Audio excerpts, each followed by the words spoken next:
Tsunami yang terjadi di Selat Sunda dan menerjang Banten serta Lampung Selatan pada Sabtu, tanggal 22 bulan 12 tahun 2018 diduga terjadi akibat longsornya material sedimen di sekitar Gunung Anak Krakatau di bawah laut.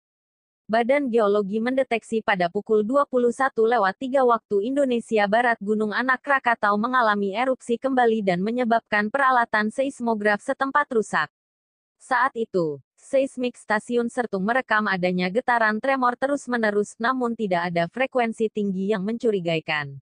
Perlu diketahui, erupsi Gunung Anak Krakatau kini terjadi hampir setiap hari sejak tanggal 29 Juni tahun 2018.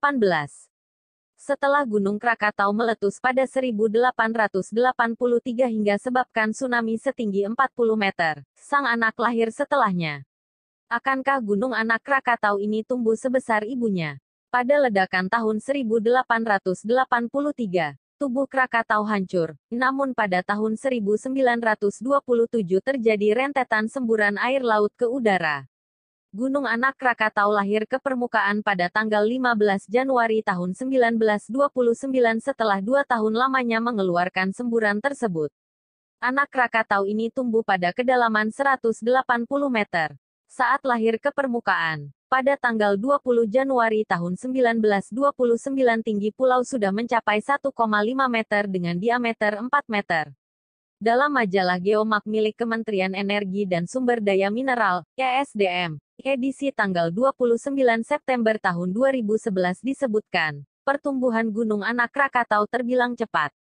Melihat pertumbuhan kerucut Gunung Anak Krakatau yang sangat cepat, semakin tinggi dan besar, maka bencana seperti yang pernah terjadi pada 1883 letusan dapat terulang kembali. Meskipun demikian, besarnya tubuh suatu gunung api bukan penentu besarnya ancaman bahaya yang akan terjadi.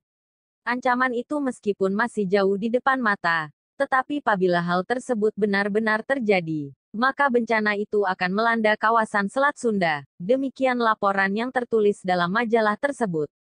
Pada tanggal 19 Agustus tahun 2018, Kepala Pusat Data Informasi dan Humas Badan Nasional Penanggulangan Bencana, BNPB, Sutopo Purwonugroho tidak memungkiri bahwa Gunung Anak Krakatau itu sedang dalam masa pertumbuhan. Dengan kata lain, gunung ini akan masih terus aktif untuk tumbuh besar dan tinggi dengan melakukan erupsi. Meski begitu, energi letusannya tidak besar.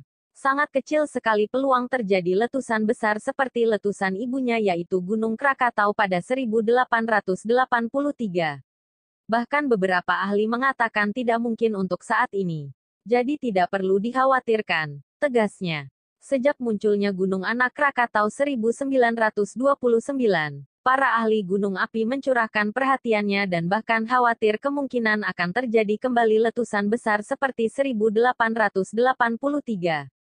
Tetapi kemungkinan tersebut dibantah dengan berbagai alasan, di antaranya berdasarkan komposisi kimia batuan hasil letusan Gunung Anak Krakatau saat ini.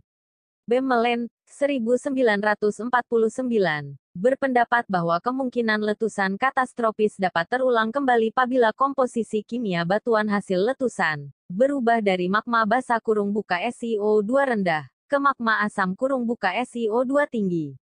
Ia juga menegaskan bahwa letusan berbahaya bagi Krakatau umumnya diawali masa istirahat ratusan tahun untuk pengumpulan energi baru.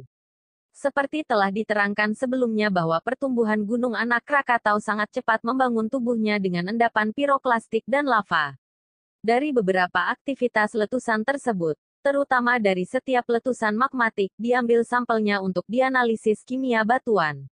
Pada November tahun 1992 hingga Juni tahun 2001, Gunung Anak Krakatau meletus terus-menerus hampir setiap hari. Bahkan hampir setiap 15 menit sekali, melontarkan piroklastik lepas jenis skoria berukuran abu, pasir, lapili sampai bom vulkanik, dan beberapa letusan diakhiri dengan leleran lava. Setiap leleran lava tersebut dipetakan dalam peta geologi. Apabila peningkatan persentase silika ini terjadi secara konsisten dan diasumsikan meningkat 1% dalam 10 tahun, maka untuk mencapai 68%, komposisi asam, dibutuhkan waktu 140 tahun.